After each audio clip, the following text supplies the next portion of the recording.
Chicago Pride Parade chaos, police attacked and 53 arrested. In one incident, a 20-year-old woman pulled an officer's hair and struck the officer multiple times. More than 50 people were arrested, and multiple police officers were injured on Chicago's North Side overnight Sunday as the aftermath of the city's Pride Parade descended into chaos, with reports of people jumping on vehicles and throwing bottles. The wild scenes took place in the vicinity of Clark and Halsted Streets in Lakeview at around 1:30 a.m. early Monday, 12 hours after the Pride Parade concluded, with the Chicago Police Department, CPD, saying that officers had objects thrown at them and 4 firearms were recovered while responding to the rowdy crowds.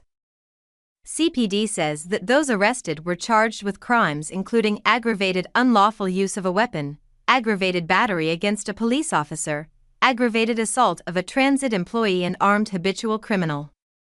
In one incident, a CPD officer was attacked by a 20-year-old woman who refused to follow the officer's order in the 1000 block of West School Street, Fox 32 Chicago reports. The woman allegedly pulled the officer's hair and struck the officer multiple times. The suspect was taken into custody and the officer suffered a minor laceration and refused treatment at the scene, the outlet reports. There were also reports of people fighting on a bus and people dancing on CTA buses. In a video posted online, one woman could be seen twerking atop a CPD vehicle. CPD said it left a large police presence in place after the celebrations to address large groups of individuals congregating. Without the responsiveness and attention of the men and women of CPD, the residents, businesses and visitors to this area of the city would have likely faced increased criminal activity well into the early morning hours, CPD said in a statement.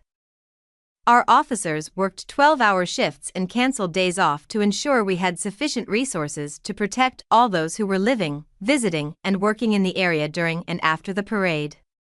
We thank our officers for upholding their commitment to keeping our city safe. The Pride Parade in Chicago this year followed a shorter route with fewer floats and went off peacefully. Resident Meredith Mariana told ABC7 that the rowdy crowd were partying long after the parade had finished. The parade was done hours and hours ago, and this was still happening the whole day, and I think police were just trying to encourage people to go home, Mariana said. People were just partying, and it was obvious people were intoxicated and just being loud and being rambunctious. There were people like doing some kind of club dancing. It was pretty wild. The arrests came on the same day that violence broke out in New York City after a pride parade in Manhattan, with the disorder stretching on for hours, according to a series of videos posted online. In one ugly incident at Washington Square Park in Greenwich Village, a young woman in pink was yanked from behind by the hair over a concrete barrier at the edge of a massive fountain. A moment later, someone punched the woman standing next to her in the face, sending her tumbling down as well. Video shows both women being punched in the face repeatedly and thrown across the ground by their assailants before they escaped into the crowd. Feel free to leave a comment below. Thank you for following. Don't forget to subscribe to the channel to stay updated with hot news every day.